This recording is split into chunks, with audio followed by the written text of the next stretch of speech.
Halo Sinegre, balik lagi sama gue Rashid Hari yang kali ini bakal nge-review sebuah series yang hype-nya gede banget nih. Salah satu series paling dinanti tahun ini. Sebuah adaptasi live action manga yang buat gue tuh nentuin masa depan semua live action adaptation manga yang lain. Apalagi kalau bukan One Piece yang tayang di Netflix. Ya gue bilang nentuin masa depan adaptasi live action yang lain ya, karena misalkan ini gagal nih, misal kualitasnya jelek, respon dari fans tuh negatif, review kritikus juga negatif, yang itu nanti berdampak ke penonton yang dikit, misal itu worst case scenario itu terjadi, gue ragu sih kalau misalkan bakal ada IP manga lain yang diadaptasi gitu. Wassalam udahlah, I mean this is One Piece gitu. Kalau misalkan IP segede One Piece aja gagal, siapa lagi yang mau gelontorin duit buat bikin yang lain? At least di Hollywood ya, tuh. Kalau di produksi Jepang sih masih ada beberapa yang oke lah, kayak Rurouni Kenshin tuh kan bagus. Tapi kalau di Hollywood, masa depannya emang terancam. Jadi harapan terakhir itu ada di tangan One Piece ini. Dan alhamdulillah Rabbil Alamin, gue bisa ngomong dengan yakin ya, kalau semua kekhawatiran yang banyak orang rasain, yang gue juga rasain sebelum series ini rilis, itu nggak terbukti. Overall One Piece live action ini sukses lah. Kalau dari penonton kan berhasil mecahin rekornya apa sih, Stranger Things season 4 ya kalau nggak salah ya, dengan jadi nomor 1 di 84 negara pada saat pembukaannya. Terus review kritikus sama reaksi fans juga positif. Overall sukses. Nah kalau buat gue personal, sejujurnya nih rada susah nih nge-review One Piece, karena gue harus bisa memilah mana sudut pandang yang objektif, mana sudut pandang gue sebagai fans. Sebenarnya kalau secara garis besar sih ceritanya setia ya. Ngangkat saga pertama di manga One Piece, yaitu East Blue Saga, yang nyeritain gimana Luffy tuh ngumpulin 5 kru pertamanya sebelum nanti masuk Grand Line. Dan dia juga harus ngelawan banyak bajak laut jahat lain kayak Buggy, Kuro, sampai Arlong sebagai Big Boss. Overall sama. Tapi fans manganya atau animenya juga pasti sadar ya kalau ada banyak perubahan di sana sini, banyak banget modifikasi di alurnya, dan itu tuh yang harus hati-hati coy. Kita sebagai fans tuh harus sadar kalau yang namanya adaptasi itu nggak mungkin 100% sama. Apalagi buat One Piece ya.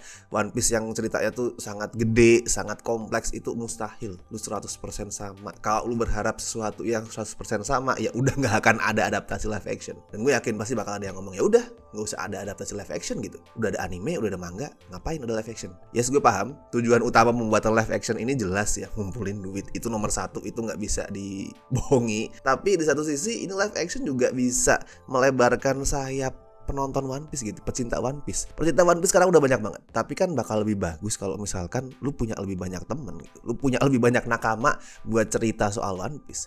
Dan live action ini apalagi di Netflix itu berpotensi buat ngejangkau penonton baru yang mungkin selama ini nggak menikmati One Piece karena rada anti sama manga, sama anime, kayak wibu banget gitu. Nah ini bisa nih buat menjangkau penonton-penonton yang lebih awam. Dan gue sebagai fans harus lebih berbesar hati gitu misal ada perbedaan, ada modifikasi. Misal mau egois nih, gue bisa aja protes, kenapa karakter-karakter kayak Jengo, Yosaku, Johnny, Richie itu hilang? Kenapa ada cerita yang diubah? Itu bisa aja gue ngomong kayak gitu. Tapi saya bukan fans yang egois dan bodoh. Dan kalau dilihat secara objektif ya, sebenarnya cara penulis naskahnya buat ngelakuin adaptasi, buat modifikasi itu lumayan oke loh. Beberapa perubahannya itu emang perlu dilakuin buat bisa ngeringkas cerita One Piece. Misal ngecilin peran Don Krieg di Baratie buat ngasih ruang perkenalan ke Arlong, itu ngebantu setup klimaks di finalnya, di final battle-nya. Perkenalan Garp yang lebih awal itu kerasa banget kan ya. Garp udah nongol, gue kaget. Perkenalan Garp yang lebih awal nih berguna buat ngasih karakter development ke Luffy loh. Karakter dia jadi lebih punya kedalaman. Karena sejak awalnya kita harus udah kenal karakter si Luffy, karakter protagonisnya. Kita udah harus kenal secara mendalam dia seperti apa. Dan ngenalin Garp di awal itu ngebantu. Intinya ya, tugas live action ini kan adalah madetin sekitar 100 chapter pertama di manga One Piece. Jadi series yang durasinya total tuh sekitar 7-8 jam. Itu adalah tugas yang sangat susah. Karena sekali lagi ceritanya One Piece itu besar, kompleks, rumit. Dan kalau dipandang secara objektif ya, tugas itu berhasil dilakuin dengan ya lumayan oke lah. Walaupun risikonya emotional impact di setiap cerita itu bisa jadi berkurang. Dan itu yang gue sayangin di sini. Gue gak mempermasalahkan ada part yang diubah atau dihilangin, tapi agak menyayangkan di saat ada part yang harus dipersingkat dan itu jadinya kurang ngasih ruang buat emosi. Kayak contohnya cerita wali kota di Orange Town, atau hubungannya Sanji sama koki-koki Baratie itu kan dikurangin banget lah, atau bahkan sama sekali dihilangin. Jadi seriesnya emang kerasa ngebut banget sih. Tapi sekali lagi, ya mau gimana lagi? Kalau nggak gitu tuh mustahil loh One Piece diadaptasi. Lagian gini nih, misalkan kita nih sebagai fans pengen ngunjungin momen-momen emosional itu, ya udah, kita tinggal baca lagi manganya, kita tinggal nonton lagi animenya. Momen-momen itu nggak pernah hilang, itu tetap ada di materi-materi yang asli. Cuman live action ini nggak ada. Yes, gue menyayangkan jadi kurang ada emotional impact. Tapi ya kalau penonton awam mungkin nggak akan sadar ya, dan nggak akan permasalahkan itu. Dan misalkan nih lo ngerasa, wah lu penonton baru jadi nggak tahu nih kalau momen ini tuh emosional banget, ya udah lo rekomendasiin aja manganya, animenya. Toh kalau mereka puas sama series ini, para penonton awam itu, mereka disodorin manga atau anime pasti mau-mau aja. Dan bukan berarti series ini sama sekali nggak punya rasa ya, tetap ada emotional impactnya coy. Nggak segede garapannya Oda sendiri, tapi tetap ada emotional impactnya. Semua fans nih pasti bakal nangis atau minimal ya merinding sedikit lah pas pertama kali denger lagu VR itu. Lu pasti tahu timingnya. Pertama kali denger lagu VR itu pas pertama Going Merry berlayar, itu pasti ada tersentuh gitu. Gue ngerasain itu. Atau adegan kru topi jerami itu ngomongin mimpi mereka sebelum masuk Grand Line yang naruh kaki di atas apa tuh tong, itu juga perfect buat gue. Karena di situ gue akhirnya ngerasa ikatan batin antara Luffy dan nakamanya itu sampai ke titik puncak. Mereka berbagi mimpi yang sama. Well, mimpinya beda-beda ya, tapi untuk mewujudkan mimpi itu mereka berada di jalan yang sama. Itu poinnya. Itu poinnya di adegan itu.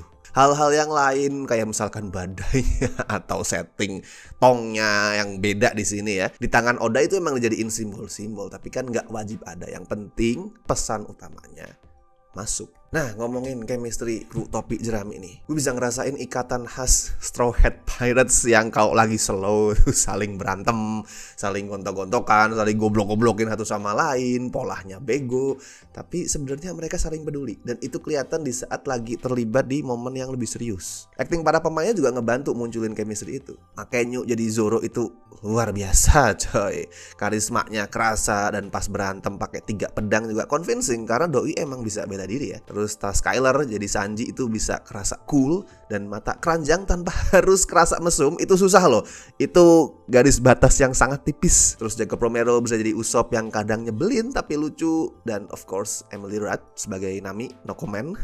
Pasti lu udah banyak yang jatuh cinta sama dia. Nah, Inaki Godoy ini dia nih, bocah satu ini nih yang meranin Luffy. Itu beban dia gede banget. Lu harus meranin salah satu karakter paling ikonik, nggak cuman di Japanese culture ya, tapi di pop culture seluruh dunia. Luffy itu salah satu karakter paling ikonik. Itu beban dia berat. Dan gue ngeliat Inaki dari episode pertama itu gue udah tersentuh loh. Gue sempet tangis ngeliat dia. Dia nggak ngapa-ngapain waktu itu. Gue lupa adegan apa. Tapi intinya dia nggak melakukan sesuatu yang spesial, nggak terlibat adegan emosional, nggak lagi speech yang inspiratif. Tapi gue ngeliat pola dia tuh gue tersentuh. Yes, dia mirip Luffy ya. Mukanya mirip, cara ngomongnya mirip, gesturnya, terus kuda-kudanya yang pas mau berantem tuh Luffy banget. Tapi yang bikin gue terharu itu adalah matanya. Gue bisa ngelihat matanya tuh bersinar loh. Tuh gue bisa ngerasain excitement dia meranin karakter selegend Luffy. Gue bisa ngerasain kalau bagi dia, bagi si Inaki, meranin Luffy adalah anugerah, adalah achievement. Gue bisa ngelihat dari mata dia tuh, dia mikir gue nggak boleh mengacaukan ini. Gue cinta One Piece, gue cinta Luffy, dan gue harus melakukan hal yang terbaik. Itu gue bisa ngerasain dari situ.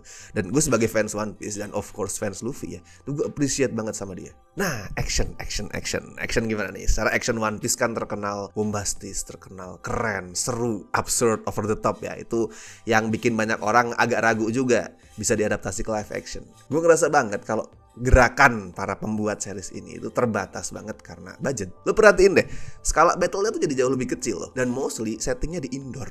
Bagi misalkan pas ngelawan Bagi itu di tenda sirkus, ngelawan Kuro itu di rumahnya si Kaya. Di saat kalau lu ngomongin materi aslinya, manganya, animenya itu di outdoor semua. Terus durasi battle juga cepet, yang gue rasa tuh adalah salah satu alasan kenapa banyak orang ngerasa waduh kok berantemnya kurang greget gitu, karena dipercepat. Dan gue yakin itu masalah budget sih. Itu masalah budget. Itu penyesuaian yang harus dilakuin sama pembuatnya, karena budgetnya ya gede tetap ya, untuk ukuran series itu tetap gede. Tapi untuk menghidupkan dunia One Piece sampai pol tetap kurang mau gimana pun. Jadi pembuatnya harus melakukan penyesuaian tadi. Karena syuting di outdoor terus pakai banyak figuran kan lebih mahal ya daripada di indoor, lebih mahal, lebih susah. Makanya kalau lu perhatiin ya, karakter-karakter yang hilang di battle-nya tuh karakter yang butuh CGI lebih.